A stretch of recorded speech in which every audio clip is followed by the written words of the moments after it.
voir selon le moment où vous regardez cette vidéo. Alors, tout d'abord, pour commencer, j'aimerais vous remercier pour vos messages de soutien par rapport à la dernière vidéo et à cet événement triste dont je vous parlais qui m'avait affecté. Donc un grand merci à tous ceux qui m'ont apporté leur soutien face à ce rappel à l'ordre de la vie, on va dire. Et alors il y a eu entre guillemets, il y a eu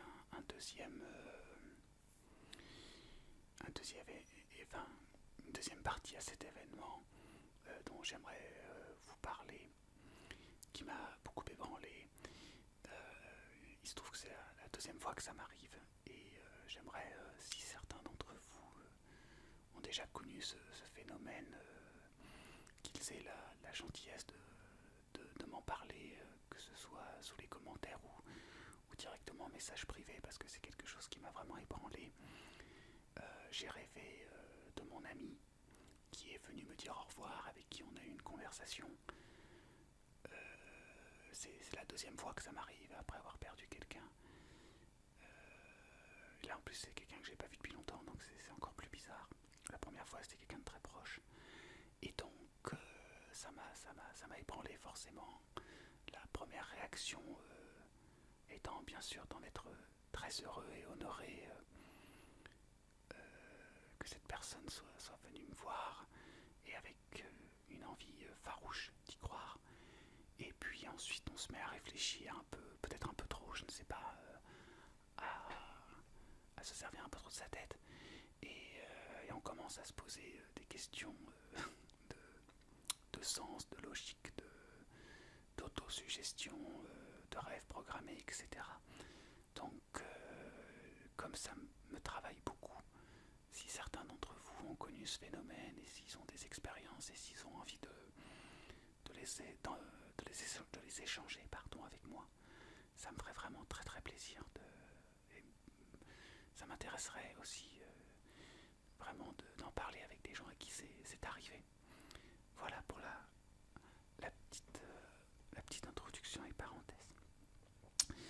Alors, donc le sujet de la vidéo d'aujourd'hui, eh bien on va rester dans les années 80, on va rester dans les jouets, et on va parler d'un sujet qui va plaire, je pense, à beaucoup d'anciens petits garçons, puisque je vais vous présenter une partie qui me paraît représentative de mes voitures d'enfants, de mes petites voitures d'enfants à différentes échelles, de différentes marques que j'avais dans les années 80 avec lesquelles j'ai beaucoup joué.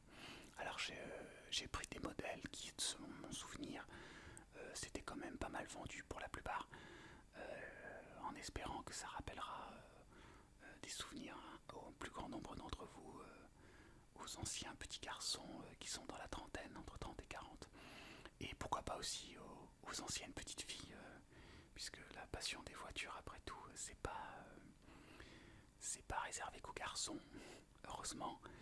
Et pour d'autres modèles, j'ai sorti aussi des reproductions de voitures qui pourraient peut-être vous rappeler les voitures de vos parents ou grands-parents avec qui vous avez pu faire des voyages. Alors voilà, je vais commencer par la première, qui est celle pour laquelle j'ai une affection toute particulière, c'est celle-ci. Alors je m'aligne par rapport à la caméra. Donc c'est une Renault 4 fourgonnette, modèle rallongé, dénommé F6. Et pourquoi j'ai une tendresse particulière pour cette voiture-là? Alors elle est rouge en publicitaire Coca-Cola. Elle est de la marque Norev. C'était la série des jet cars. C'était très populaire vers le milieu des années 80, 80, 85, 86 par là. Alors pourquoi? Parce que cette voiture, la Renault 4 F6, a été ma première voiture, la première voiture que j'ai conduite et possédée, juste après le permis de conduire. Donc elle représente une voiture avec laquelle j'ai fait pas mal de pérégrinations, d'aventures. donc ça me rappelle mes 18 ans, en plus de me rappeler mon enfance, puisque j'ai joué avec cette voiture et qu'ensuite j'en ai possédé et conduit une pour des raisons, j'ai eu une fourgonnette, c'était pour des raisons professionnelles et artistiques. Donc voilà, alors la 4L, bon bah c'est une voiture, je pense que beaucoup de gens connaissent.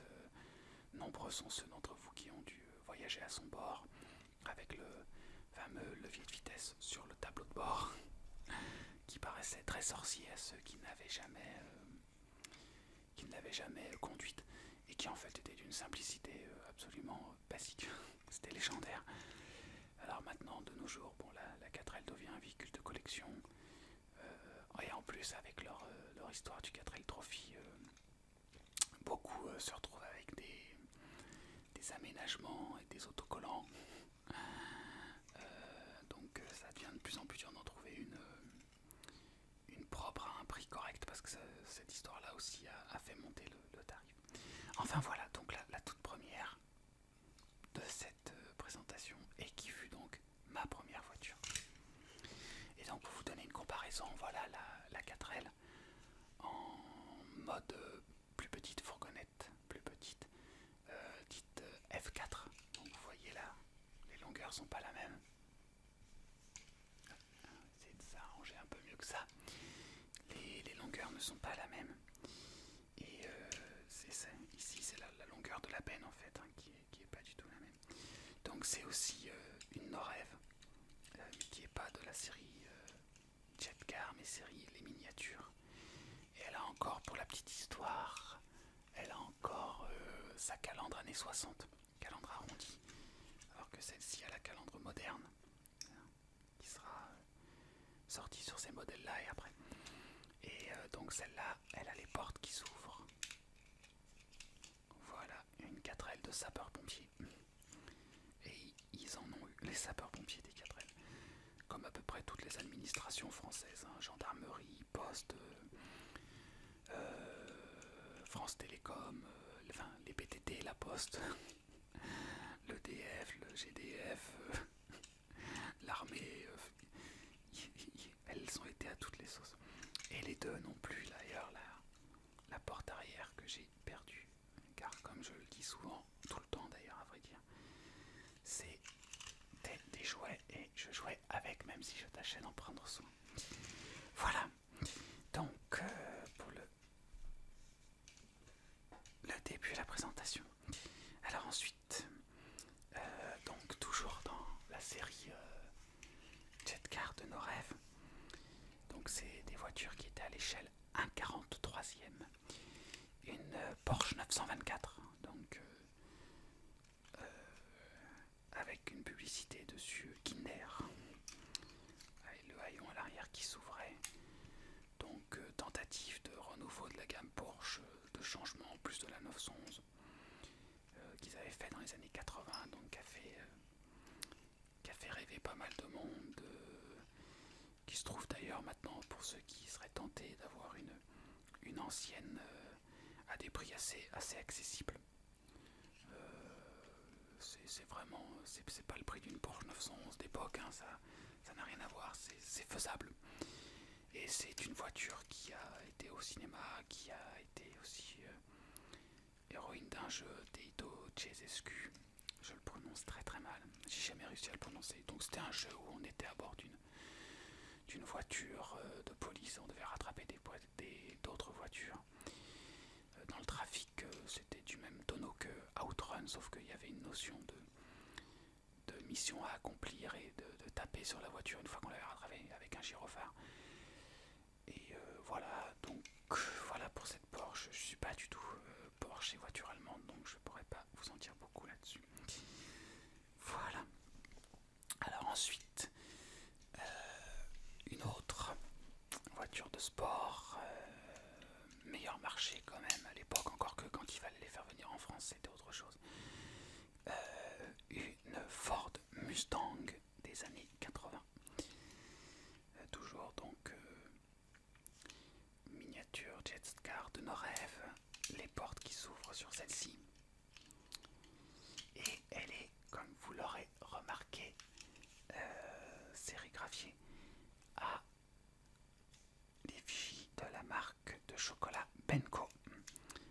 ce slogan qui va en rappeler plus d'un, je pense, avec Benko, démarrer plein pot. Je buvais du Benko.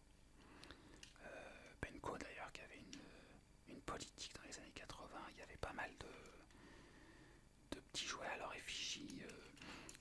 J'ai souvenir d'avoir eu donc vous voyez ici, j'espère que vous le voyez bien, je me décale un peu, le pot de Benko, et le pot de Benko avait été décliné en un petit personnage, donc il avait mis 2 pieds, 2 bras, des yeux, une bouche, un nez, et j'ai souvenir d'avoir eu ce personnage d'abord en des petits bonhommes en caoutchouc, en latex semi-souple, et aussi en un gros bonhomme gonflable qui devait faire une vingtaine de centimètres quand même, et j'étais assez petit, j'avais 4-5 ans quand j'avais celui-là, c'est un souvenir que j'ai. Je sais absolument pas ce que c'est devenu, sinon je vous l'aurais présenté parce que ça aurait été une belle pièce. Et ils avaient fait aussi des autocollants qu'on pouvait avoir dans le couvercle, enfin ils étaient assez dynamiques, donc c'est pas étonnant qu'ils aient fait le partenariat avec ces voitures-là. Ensuite, les pâtes Lustucru, avec bien sûr Germaine, les extraterrestres, la publicité pour ceux qui s'en rappellent, et Lustucru en Volkswagen Golf de la toute première, alors c'est vraiment la toute première Golf, c'est la Golf 1, donc avec le haillon qui s'ouvre, donc la Golf qui en est à sa 7e génération je crois, si je ne me trompe pas, la Golf 7 vient de sortir au salon de Francfort là, donc que dire sur la Golf, que ça a été la première voiture petite voiture bombinette de sport avec la Golf GTI, première voiture Monsieur Tout le Monde avec un moteur sportif, que ça reste la référence sur ce segment de voiture, et que ça a fait rêver des générations et des générations de jeunes mâles. La Golf qui, personnellement, m'indiffère, c'est pas mon délire. J'ai rêvé sur d'autres petites voitures, mais pas sur celle-là. Ensuite, alors on passe à la voiture française. Donc alors là, celle-là, je pense qu'il y a de très fortes chances qu'il y en ait au moins 2 ou 3 parmi vous dont le papa a eu cette voiture, puisqu'il s'agit d'une Peugeot 305. Donc la voiture du bon père de famille des années fin 70, mi-80. Et donc aux couleurs de la moutarde Amora. Et le slogan avec Amora, on aimera. Voilà. Peugeot 305. Voiture qui avait bonne presse à l'époque, si je me rappelle bien. Qui n'a pas laissé une trace exceptionnellement marquante dans l'histoire de l'automobile, mais qui s'est quand même énormément vendue en France, et avec aussi sa déclinaison break. On continue sur les voitures françaises avec une voiture donc pour les bonbons Tic Tac, toujours avec les portes qui s'ouvrent. Et alors là, on va faire un petit quiz. Je vais vous montrer la forme. Alors ceux qui l'ont connue vont peut-être la reconnaître. La reconnaissez-vous? Il s'agit de la Simca Horizon. Alors Simca Horizon qui est donc qui était Simca, qui était une marque française.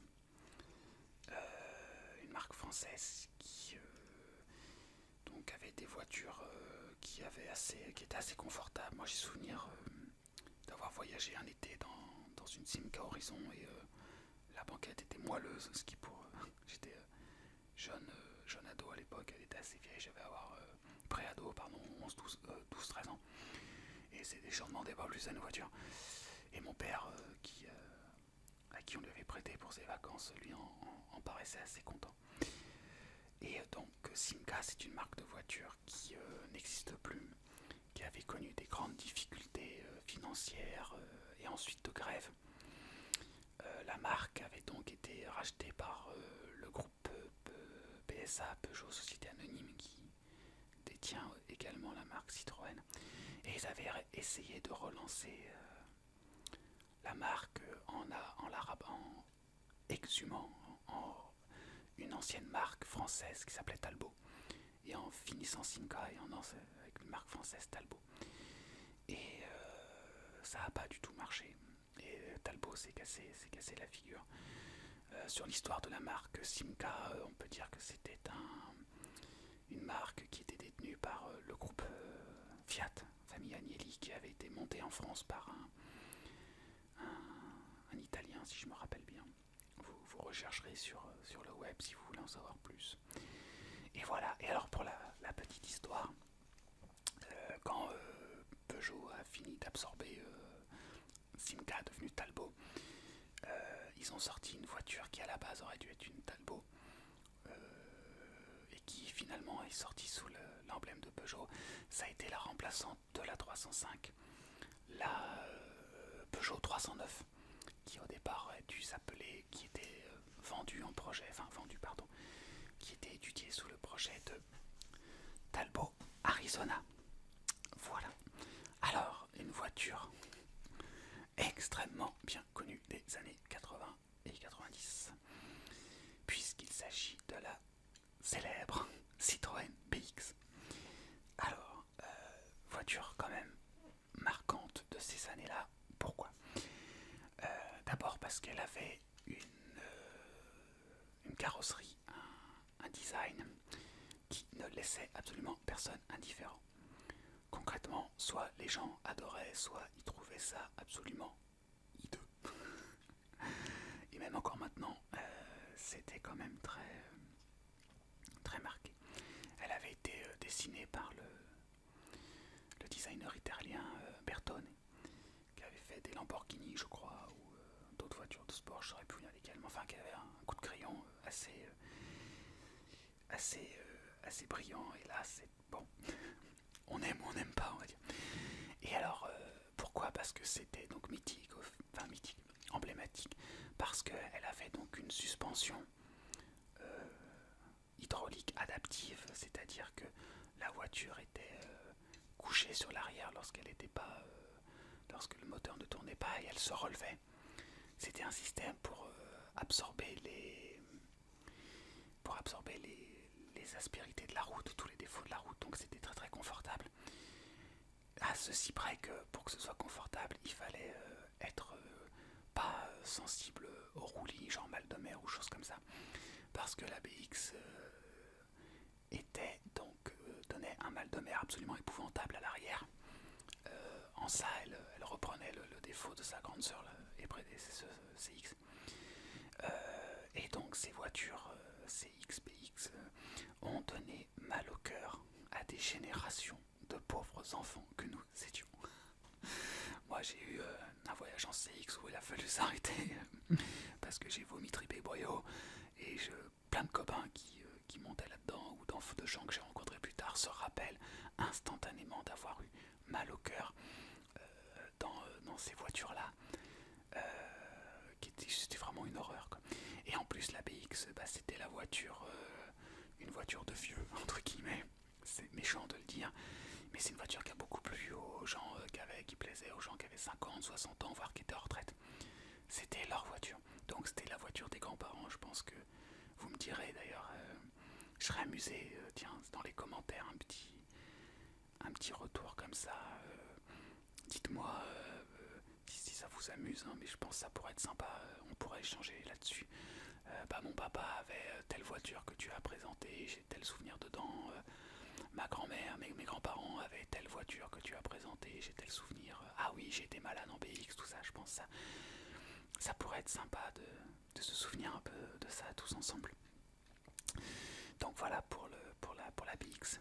Alors la BX, j'en ai possédé une aussi, que j'avais rachetée justement à un ami de la famille qui était une personne âgée. Alors ça valait plus rien quand je l'ai racheté, hein. Ça valait, j'ai dû payer ça quoi, 800 euros, et en 3 fois, alors qu'elle était dans un état absolument parfait, vu que voiture de personnes âgées égale tout au garage. Et à conduire, c'était assez agréable quand même, parce qu'elle avait une très bonne tenue de route, les sièges étaient très confortables, et par contre celle-là, comme à l'époque les options, il fallait les payer un bras dans les voitures françaises. Elle n'avait pas la direction assistée, elle avait une couleur gris horrible et un tableau de bord gris horrible. Elle était agréable à conduire, consommait pas beaucoup, mais qu'est-ce qu'elle était moche. Mais j'en garde un bon souvenir. Ce qui fait d'ailleurs que comment on appelle ça, je vous fais un gros speech là-dessus. Donc elle est aux armes de médecin de nuit. Et alors ce qui est très très drôle, je sais pas si vous allez arriver à le voir, on va essayer, c'est qu'on est vraiment dans le cliché parce que c'est une voiture marquée médecin et sur la plage arrière est déposée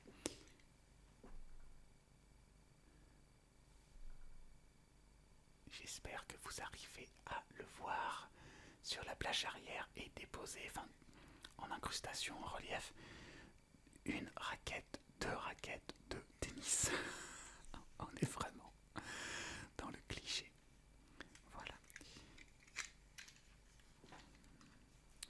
Et on va continuer sur celle-ci, ces modèles-là. La 2 chevaux qu'on ne présente plus. Voilà, donc la 2 chevaux, voiture qui aura duré de la fin de la guerre de l'après-guerre, pardon, jusqu'au milieu des années 80. Donc celle-ci, elle est publicitaire chamallow. Et donc il manque les phares, elle a souffert. Et on peut voir une évocation du moteur de la Doge. Donc 2 chevaux Citroën, dont le cahier des charges bien connu fut de pouvoir emmener 6 œufs dans un chemin défoncé sans qu'il soit cassé. Voilà, c'était le cahier des charges. Et après ils se sont débrouillés avec ça pour lui faire une forme. Voilà. On va faire une petite pause tapping, tiens, avec toutes ces voitures. On va voir ce que ça donne.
Je pense pas que la chose soit très probante, donc je vais arrêter là. Excusez-moi, un petit gratouille. Alors ensuite, donc, on continue sur ces modèles de voitures. Donc la voiture de la gendarmerie, enfin aux armes de la gendarmerie, je suis pas tout à fait sûr qu'ils en aient une d'ailleurs.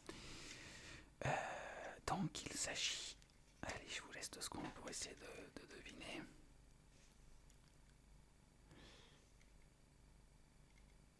Il s'agit d'une Renault Fuego. Donc un coupé sport à la française, tenté par la régie, comme on l'appelait à l'époque, la régie Renault, hein, qui était une entreprise d'État, qui appartenait à l'État français. Les entreprises Renault ayant été nationalisées après la guerre, en sanction par rapport certaine capacité à reconstruire ses usines après bombardement un peu trop rapidement de Louis Renault. Il a été le seul dans ce cas d'ailleurs, alors que toutes les autres marques ont fait pareil, mais enfin c'est un autre débat. Donc la Renault Frigo, un des nombreux échecs commerciaux de Renault. Ils en ont fait quelques-uns, vraiment. Et donc, qui n'a pas du tout marché. Hein. Le coupé sport à la française, ça fonctionnait pas tellement. Des erreurs de gamme aussi, je crois, entre les différents types de finition, d'équipement. Parce que le mot finition n'est pas applicable à Renault sur toute la durée des années 80. J'en ai eu beaucoup et je sais de quoi je parle. On parlera d'une autre tout à l'heure qui a été la quintessence de la poubelle, à mon sens. Donc, qui n'a pas du tout marché, qui a été repopularisé par le duo comique Cadet Olivier. Cadet Olivier, donc, qui s'en était servi et moqué dans le film qui a tué Pamela Rose, puisque Cad conduit ce véhicule qu'il définit comme véhicule de collection prestige. Mais ça reste un véhicule quand même aussi qui est un peu recherché, qui se collectionne, parce que comme il n'y en a pas eu beaucoup, là c'est pas bien vendu, c'est une voiture qui a eu ses adeptes aussi, et elle a un intérêt quand même dans l'histoire des voitures françaises. Et donc elle est marquée gendarmerie. Alors, est-ce qu'elles ont été quelques-unes en gendarmerie? Je pense pas qu'elles aient été en brigade autoroute, parce qu'à l'époque c'est des CX, puis qui sont ensuite remplacés par des 405 Mi 16 et des Renault 21 Turbo. Bonne question, tiens. Si quelqu'un a la réponse, ça peut être intéressant aussi. Alors, on va terminer avec ces échelles-là. Quoi qu'il en reste encore un peu quand même. Donc, une ambulance. Une Mercedes ambulance. Donc, toujours Jet-Car de nos rêves. Bravo, bien joué. Donc, qui s'ouvre à l'arrière. Toute la place de ce qu'on peut mettre dans une ambulance. Voilà. Donc à l'époque c'était essentiellement des Mercedes et des CX qu'on avait en ambulance, ça s'arrêtait là. Le principe étant de rallonger la voiture, de surélever le toit et de pas du tout se préoccuper du design ou du CX. Ce qui fait que ça devait être des véhicules qui devaient consommer quand même. Le CX c'est ce qu'on appelle l'indice qui permet de mesurer le taux de pénétration dans l'air du véhicule. Voilà, donc meilleur est le CX, meilleur est le taux de pénétration, moins forte est la résistance à l'air, et donc moins le véhicule consomme, bien évidemment. Donc il n'y a pas grand chose à en dire. Ces vieilles Mercedes, on voit bien quand même à l'intérieur je ne sais pas si vous le voyez, reproduit la forme typique des appuis-têtes des Mercedes des années 70. Alors ensuite, un minibus, un J7 de Peugeot. Alors en mode minibus, donc avec des places à l'arrière. Alors j'imagine que ça aussi, ça doit rappeler des souvenirs à quelques-uns d'entre vous, puisque c'était véhicule officiel des clubs de sport, des colonies de vacances. Celui-là, quand je l'avais eu, il avait un autocollant qui est parti depuis pour un club de kayak, et derrière il y avait une remorque avec des kayaks dessus. Donc vraiment le J9, véhicule qui a énormément servi pour tout un tas de choses, qui existait en ambulance, en police, en fourgon basique. Et donc là c'est le modèle minibus. Donc les portes s'ouvraient en coulissant latéralement sur le côté. Un véhicule pour le moins rustique qui était sur la fin des années 80 et qui datait de la fin des années 60 si je ne m'abuse. En parlant des années 60, alors un petit que j'aime bien, donc il est vraiment des années 60, c'est la Renault Estafette. Fourgon Renault qui avait je crois un moteur de 4L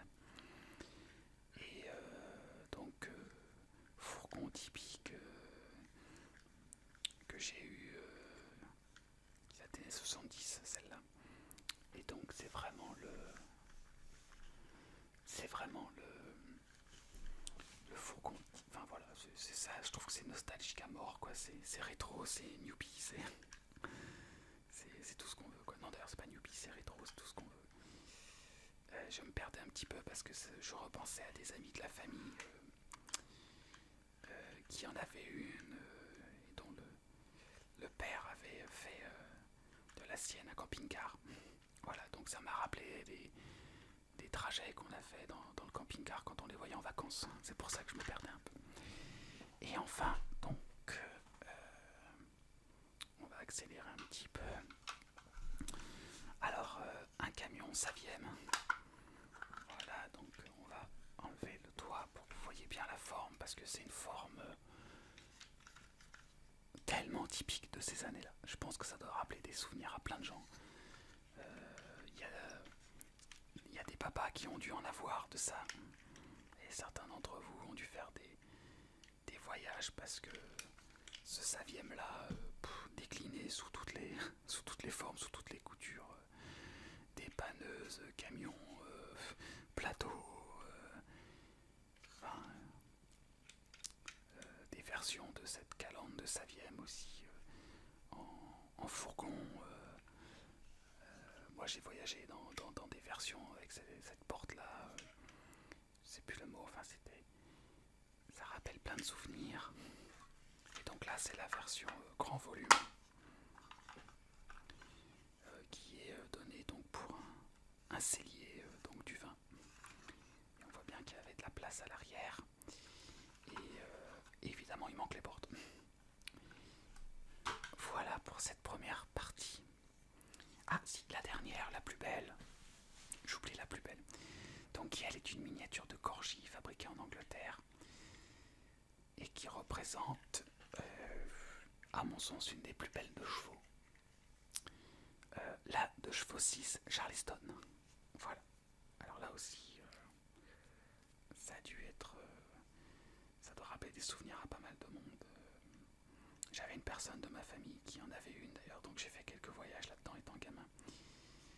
Et donc la Charleston a existé c'était une série spéciale, hein. Elle a existé en 3 couleurs, donc toujours noire avec la bande ici, mais elle existait en jaune et en grise. La plus rare étant bien sûr la grise. Vraiment, ça avait été un coup de génie là sur ces couleurs-là. Je trouve que ça allait mais parfaitement à la Dodge. Et alors sur ce jouet-là, le plus rigolo étant quand on appuie sur les roues, ça ouvre le capot. Et avec une évocation un peu plus réussie du moteur. Voilà pour cette première partie sur les véhicules à l'échelle 1,43 de nos rêves. Et je sens que cette vidéo va être un peu longue parce que je vous en ai sorti d'autres. Ma foi, grâce à YouTube, on peut s'arrêter. Vous pourrez la regarder en plusieurs fois si le sujet vous intéresse. Alors on fait de la place. C'est pas très beau à l'image ce que je suis en train de faire, mais j'ai besoin de place et on va sortir un petit peu la suite. Donc on passe donc à la suite, les voitures à plus petite échelle, les fameuses emblématiques majorettes. On va commencer par celle-là, une R25, donc échelle 1,63. Donc Renault 25 avec les portières qui s'ouvraient sur celle-là. Voilà. J'espère que vous la voyez parce que... Alors la R25, donc première voiture avec une bulle à l'arrière. Un vrai progrès pour Renault, même si c'est une voiture qui était absolument pas exempte de défauts. Moi j'en ai possédé une en fin de vie, une de 85 justement, 85, donc vraiment toute première. Je l'ai eu à la fin des années 90. Je vous dis pas l'état dans lequel elle était, c'était je pense que le terme d'épave lui va bien. Mais même encore dans cet état-là, c'était une voiture qui avait des qualités de routière pour son époque absolument formidables. ça tenait le pavé comme c'était pas possible. Cette voiture qui totalisait 220 000 km m'a sauvé la vie dans un accident. M'a permis d'éviter, parce qu'elle avait un excellent freinage, une très très bonne tenue de route et une direction assez précise, m'a permis d'éviter un obstacle sur la route où j'aurais vraiment, qui était une autre voiture en fait, hein, qui était en détresse, et au milieu du trafic, et ça je pense que cette voiture m'a très concrètement sauvé la vie, vu que je précédais un semi-remorque. Donc voilà, voiture grande, large, spacieuse, avec tous les problèmes de cette époque, c'est-à-dire des plastiques absolument hideux, une finition d'une entreprise d'État, ça valait les Lada, sérieusement, des bouts d'électronique qu'ils avaient mis dedans, qui partaient en sucette. Donc voilà, malheureusement, voiture qui... alors dans sa deuxième version, la restylée, à partir de 88 je crois, 86, 88 je ne sais plus exactement, bon ça s'est légèrement arrangé, mais bon, et puis surtout, ah oui, les velours des Renault de ces années-là, des sièges en velours absolument impossibles, c'était pas des sièges, c'était des canapés, que ce soit dans les Renault 25, dans les Renault 21, dans les Renault 19 haut de gamme, c'était un régal de voyager là-dedans. Les Safran aussi après, c'était vraiment génial. Ça a commencé à se perdre sur les Laguna, et maintenant c'est plus ce que c'était. J'en parlais un jour avec un nostalgique de cette époque. Des voyages faits à l'arrière de ces voitures-là, c'était le régal. Voilà. Donc Renault 25. Ensuite, attention, petite pièce. Et ouais, il y a quand même des choses un peu plus tremblant que des Renault 25. Je pense que vous l'aurez reconnu, tout droit sorti du film L'espion qui m'aimait avec Roger Moore, la Lotus Esprit sous-marin de James Bond. Donc voilà. Donc là elle est en mode bien sûr sous-marin avec ses stabilisateurs, ses ailerons de direction, les 4 missiles et les protège-vitres. Voilà donc le film L'espion qui m'aimait de James Bond. Alors fabriqué par Corgi Junior. Corgi a fait, je vais pas dire toutes parce que j'en suis pas sûr, mais ça doit pas être loin, a fait énormément de voitures de James Bond en miniature à différentes échelles. Ils en avaient fait une...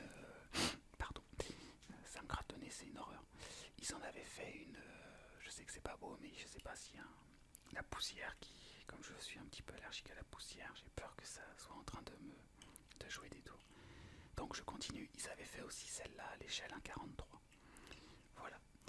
Donc j'ai énormément joué avec, bien sûr, cette voiture. À chaque fois que le film repassait à la télé, je fonçais dans ma caisse à voiture pour regarder le film avec la voiture dans la main. C'est vraiment un truc d'enfant, ça, de regarder le film ou la série télé avec le jouet dans la main.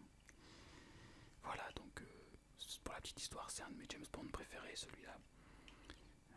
Et alors, il y a eu aussi un délire de l'émission Top Gear anglaise, où ils ont fait une voiture. Alors, c'est pas une Esprit parce qu'elle valent trop cher, mais vous tapez James Bond Top Gear, vous trouverez ils ont fait une voiture pour aller sous l'eau. Ils ont réussi, c'est taré. C'est une émission complètement tarée, mais que j'adore. Ils sont, comme dirait un bon gros gaulois, ils sont fous, ces Anglais. Alors, une autre pièce aussi. Donc ça fonctionne plus, mais c'était une voiture de la série Majorette, les Sonic Flashers. C'est-à-dire que quand vous appuyez sur les roues à l'époque, vous aviez les LED qui clignotaient et vous aviez un bruit de sirène de police. Alors, pour nos amis les plus jeunes, ça peut paraître absolument anodin et tout ballot, mais c'était les premières petites voitures qu'on avait avec du son et lumière. Et donc, c'était une révolution, elle valait bien sûr plus cher, et c'était génial, quoi. On pouvait avoir le son et les gyrophares en poursuivant quand on faisait des aventures de police ou des choses comme ça. Donc, c'était des les innovations de Majorette qui cherchait toujours à innover. Et bien sûr, bon bah là, la pile doit être morte. Je sais pas si ça se changeait, c'était prévu pour. On va pas la démonter, mais enfin. Voilà, puis le son était absolument horrible, donc dans une vidéo de chuchotement, je pense que ça ferait beaucoup de dégâts. On la laisse là.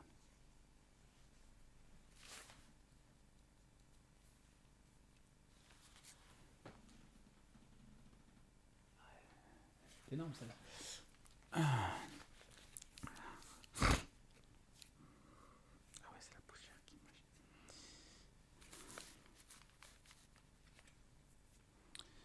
Alors, je vous en parlais tout à l'heure. La voici, la grande sœur, la CX Majorette, avec les portes qui s'ouvrent. Donc, je vous disais tout à l'heure que le terme CX, ça signifie le taux de pénétration dans l'air, et c'est pour ça que cette voiture portait son nom, puisqu'elle était très très aérodynamique. Il y avait une recherche. Donc, bah voilà, la CX, voiture préférée de notre ancien président Jacques Chirac. En 95 d'ailleurs, il avait fait sa promenade de son QG de campagne à la mairie de Paris en CX, voiture qu'il adorait, apparemment qu'il appréciait beaucoup, et que les guignols ont monté en épingle, les guignols de l'info.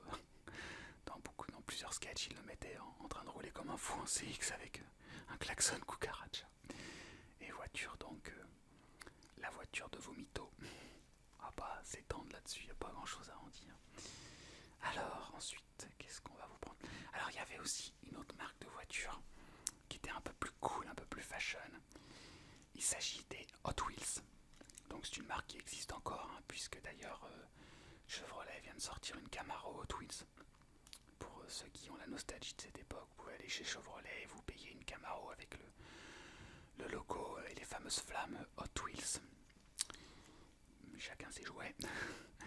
Et donc c'était des voitures qui étaient des voitures américaines déjà à la base, et qui avaient par contre une particularité, qu'elles avaient un roulement parfait par rapport à des majorettes. C'était là, ou à d'autres, c'était vraiment la grande particularité. Bon, celles-là elles ont souffert, donc les roues sont un peu nazes, mais voilà, donc celle-ci représente un camion américain de pompiers custom, sur base camion années, je dirais années 20-30, ce qu'on appelle un hot rod. Assez chouette, j'aimais beaucoup cette voiture d'ailleurs. Voilà, et voici donc une autre Hot Wheels qui représentait une dépanneuse, un pick-up. Alors par contre pour la finition ils n'étaient pas très champions. Vous voyez là la boule métal. Et celle-là, elle tourne. Celle-ci je l'avais eue avec un garage de la marque Hot Wheels. Un garage qui se repliait et remontait sur deux formes avec pied en dessous, que j'ai perdu dans mes différents déménagements, chose qui me contrarie, comme vous le savez. Je reste attaché à mes reliques. Une autre relique, alors ça c'est la représentation d'une voiture sur laquelle j'ai rêvé étant enfant et adolescent, puisqu'il s'agit de la Super 5 GT Turbo. Et donc c'était les petites GTI, je vous disais que je n'étais pas du tout golf. Et on avait aussi dans le même registre la Peugeot 205 GTI, donc qui sont des voitures françaises emblématiques de cette époque-là. Et pour pas qu'ils aient de jaloux, ils leur avaient mis le haillon qui s'ouvre chez Majorette. Voilà, faut reconnaître que la 205 est d'ailleurs mieux réussie que la Super 5 GT Turbo. Donc voilà, c'était les voitures sur lesquelles on rêvait et qui ont eu dans les années 90 et 2000, enfin mi-90, mi-2000 on va dire, encore que c'est surtout 90 cette affaire, qui ont eu pour certaines la joie et pour un grand nombre le malheur d'être la base de transformation d'aficionados du tuning. Et là ça a donné des choses. J'avais des copains qui en ont fait du tuning, donc j'ai vu des rassemblements, des présentations. C'était un univers tout à fait passionnant, de par les personnages absolument improbables qu'on pouvait y trouver. hier aussi, il y avait des gens sympathiques et il y avait ce qui convient d'appeler des blaireaux parce que j'aime pas me mettre au-dessus, mais là vraiment des gens qui ne vivaient que pour leur voiture et absolument pas pour... qu'il y avait des femmes qui amenaient des gamins de 3 ans là-dessus, enfin. Je garde un souvenir en demi-teinte de cette période où j'ai traîné un peu dans ces milieux-là, par amour des mécaniques.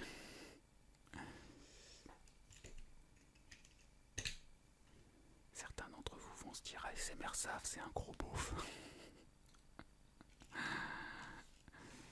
Tant pis, je ne renie pas les choses sur lesquelles je me suis intéressé, fût-il culturel ou ultra populaire. Alors, qu'est-ce qu'il nous reste à vous montrer, parce que la vidéo dure. Alors ça, c'est un concept qui était sympa, c'était Hot Wheels. Donc une voiture de police qui est ici. On va essayer de faire la démonstration bien comme il faut. Et une voiture de sport qui est là, toujours une Hot Wheels. Regardez bien, cette voiture de police est en parfait état, comme vous pourrez le constater, prêt à faire sa patrouille. Mais seulement voilà, un véhicule gris, un feu rouge. Et voilà. Et cette voiture de police est maintenant avec une porte enfoncée. Magique. Voilà, donc c'était des jouets qu'ils ont essayé en 83. Donc des voitures de cascade qu'on pouvait refaire comme... alors celle-ci normalement aurait dû avoir l'avant là qui se serait enfoncé tout seul. Et le capot qui se relevait. Bon, elle est un peu plus vieille. Donc ils se sont fait comme ça des voitures spéciales accidents refaisables, comme nombre de petits garçons balancent leur voiture pour faire des cascades. Donc là on avait la voiture qui pouvait faire la cascade. Et alors c'est quand même pas de la mauvaise qualité cette affaire, parce que j'ai bien joué avec cette voiture, donc elle est de 83 et ça fonctionne encore. Donc c'était quand même pas mal.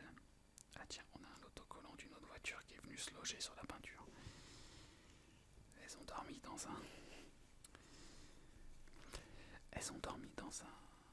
comment dire, dans un carton.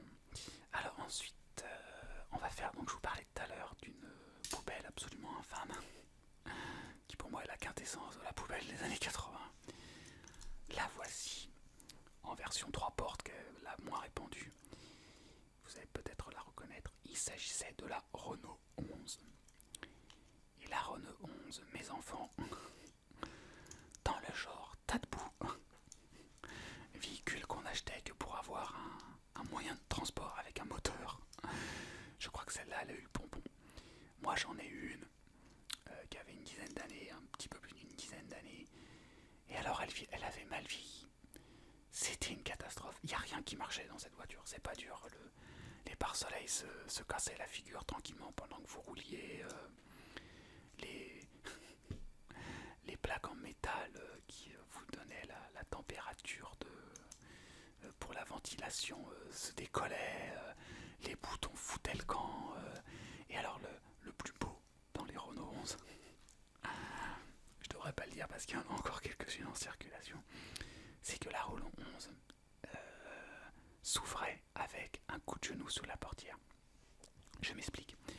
La tôle de la portière était tellement pas épaisse et tellement merdique, on va dire, donc très souple, que quand vous mettiez un coup de genou au bon endroit, vous arriviez à faire actionner la tringlerie de la serrure. Ça appuyait sur le loquet, ça montait la porte. Je crois que celle-là, c'était vraiment...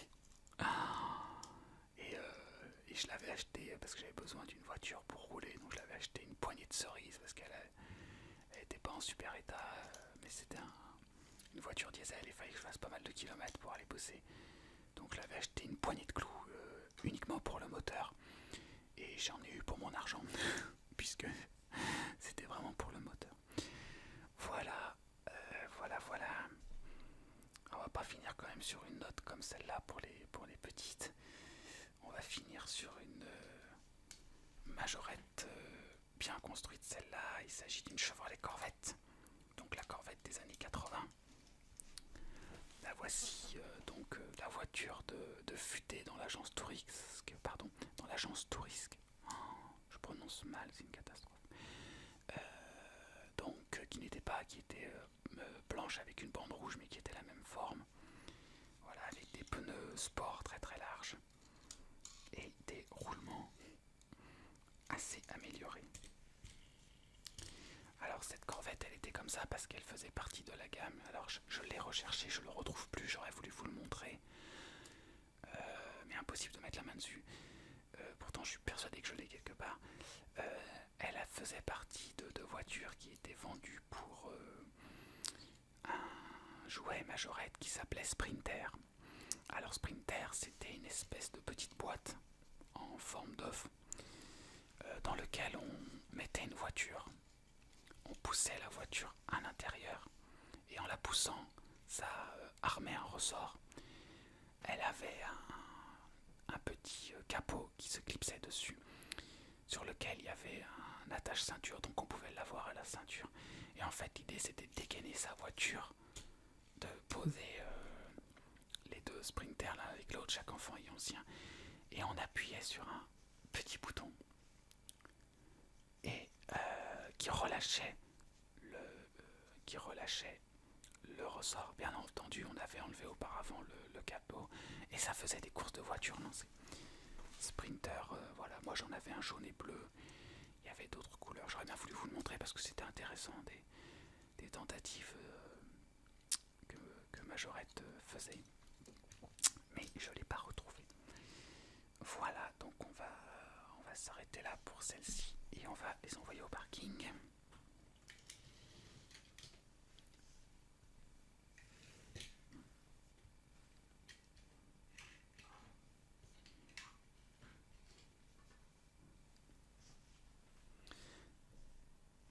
Donc on va attaquer un peu une échelle encore plus grande.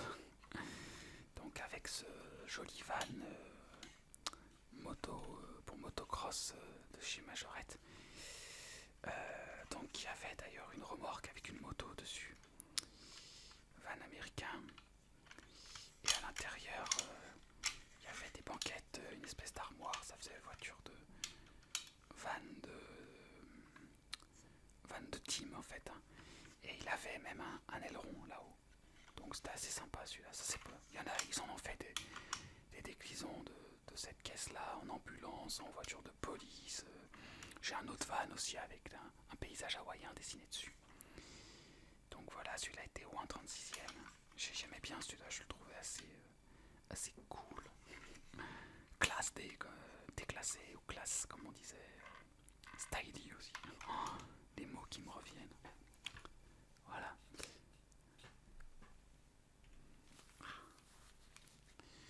Alors il se faisait aussi des gros 4x4 comme ça, Majorette. Donc c'est un Trailblazer 4x4 en mode shérif. Donc voilà, avec le capot qui s'ouvre. Et voilà, donc un Bigfoot en fait, hein, comme on appelle ça. Donc pour shérif de montagne là, ou du désert. Ça m'avait plu. Alors on avait aussi ça. Donc ça c'est la reproduction d'un petit buggy. Donc c'est assez connu. C'est un buggy qui était à friction. Alors il y avait la lunette avant hein, ici, hein, le pare-brise, mais qui est cassé. Alors pourquoi je vous montre celle-là? Parce que en fait je pense que ça doit rappeler des souvenirs aux plus âgés, ceux qui étaient plutôt années 60, fin 70, milieu 70, début 80. Parce que ça c'était une voiture qui était vendue avec un circuit en plastique, écoutez-moi bien, des rails en plastique d'environ cette largeur-là, qui étaient de couleur rouge, verte ou jaune, et qui envoyaient sur une boucle en plastique toujours. Et donc l'idée c'était de faire reculer la voiture à friction qui, avec l'élan guidé par ce rail en plastique, montait dans une, deux ou trois boucles. Là aussi en retour, dites-moi si ça vous rappelle quelque chose. Et alors la marque c'était Darda. Et c'était allemand, tiens, ça je savais pas. Darda Motor, et donc ça se clipsait sur les longueurs de rail. Dites-moi si ça vous évoque quelque chose, ça, tiens. Alors ensuite, on passe un peu plus grand. Un camion majorette, donc sur lequel on pouvait mettre bien sûr à l'intérieur des voitures. Évidemment, j'en prends une, c'est celle qui tient pas. Donc un camion de transport de voitures. Donc là aussi, une caisse Saviem et qui se levait vers l'avant.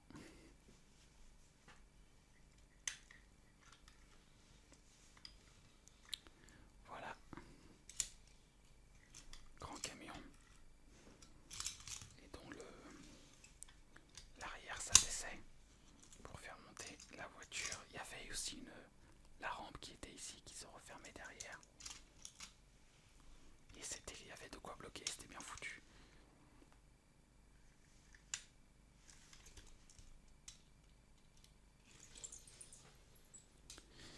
Alors un autre camion, celui-là il a eu pas mal de succès, fin des années 80.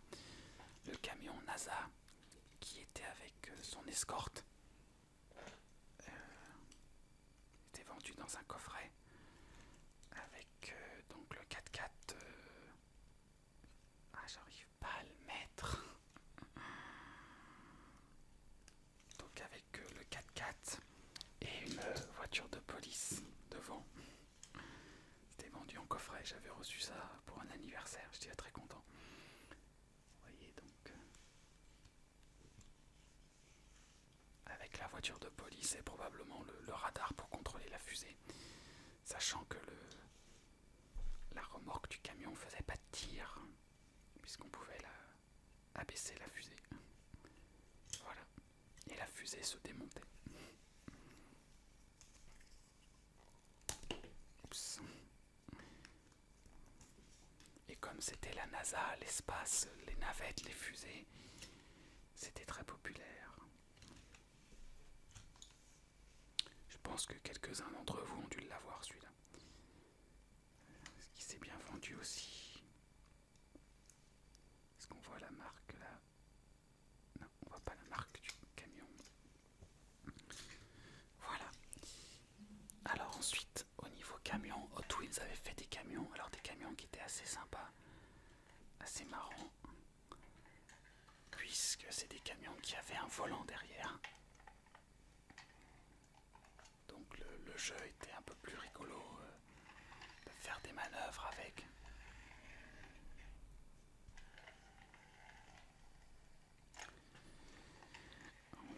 On le faisait comme ça. Et donc le truc c'était ici. Donc vous aviez une tringlerie qui était sur un arc de cercle. Voilà. Et ici était mis le guide pour le camion. Donc il y avait aussi la qualité Hot Wheels. Voilà. Et on va le remettre dans le bon sens. Donc camion américain, mais Flower, j'imagine que ça doit être ou que c'était un déménageur. Et alors les camions, là je vais vous sortir, donc on va terminer avec 3 pièces qui là aussi je pense vont vraiment vous rappeler des souvenirs. Donc les camions nous amènent à ce camion-ci et ce camion-là. Et là j'entends quelques-uns d'entre vous dire non, c'est pas vrai, c'est pas possible. Et si il s'agit des camions TCR. Alors, les TCR d'abord, qu'est-ce que c'est? TCR, c'était des circuits de voitures, circuits de voitures électriques, comme on trouve encore maintenant. Donc maintenant, c'est, je sais plus qui est la marque qui le fait le plus. Donc c'était la marque très à la mode de cette époque-là. Et ils avaient en plus fait des choses que les autres marques faisaient pas. dont un circuit avec des courses de semi-remorque. Et voilà ici donc la prise de courant. Et ça, je sais même pas si ça s'est refait depuis. Et donc c'était ces deux semi-remorques qui faisaient la course sur le circuit pour voiture. Donc là celui-là, son accroche est à l'intérieur. Et alors ils étaient assez innovants parce qu'ils avaient aussi une voiture de police en poursuite dans un autre circuit. Ils essayaient de faire des choses un peu pas bêtement entre guillemets des voitures de course quoi. Donc voilà, alors ça c'est des camions que le voisin qui m'avait donné les Star Wars m'avait filé pour que je joue avec, mais hélas, 3 fois hélas, son TCR marchait plus quand il me l'avait donné. Il m'avait donné les camions parce qu'il le virait, j'avais joué avec chez lui, puis quand il était plus grand, je crois que quelque chose était naze dedans. Et donc j'avais gardé cela parce que je trouvais ça bien, et puis bah du coup je suis assez content parce que je trouve que c'est des belles pièces de cette époque-là. Et alors ce qui va m'amener sur une autre pièce de cette époque-là de circuit de voiture, qui est le circuit que j'ai eu moi à l'époque, qui s'appelait STS 4x4. Donc c'était un circuit super innovant, qui n'a pas été reproduit depuis, parce que ça marchait pas très bien, faut être honnête, puisqu'il s'agissait d'un circuit de 4x4, où on pouvait, donc les rails étaient en forme de piste,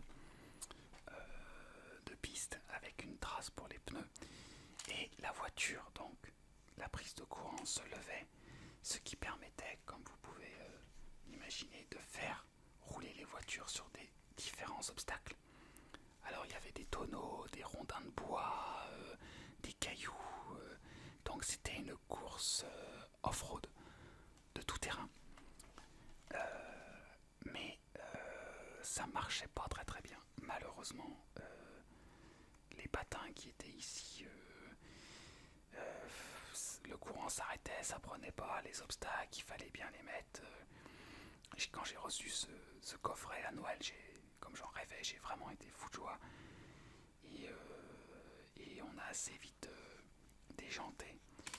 Les voitures étaient 4x4, étaient 4 roues motrices, hein, vous voyez les pignons là en plus. Et on a assez vite déjanté parce qu'on n'a jamais vraiment pu jouer à 100% avec quoi. C'était un bon concept, une bonne idée de départ, mais qui n'était pas hyper jouable. Enfin voilà. Bien.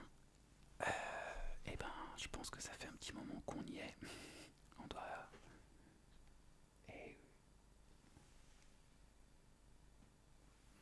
Et oui, on a dépassé l'heure. On a dépassé l'heure. Donc, on va s'arrêter là avec cette petite Jeep STS 4x4.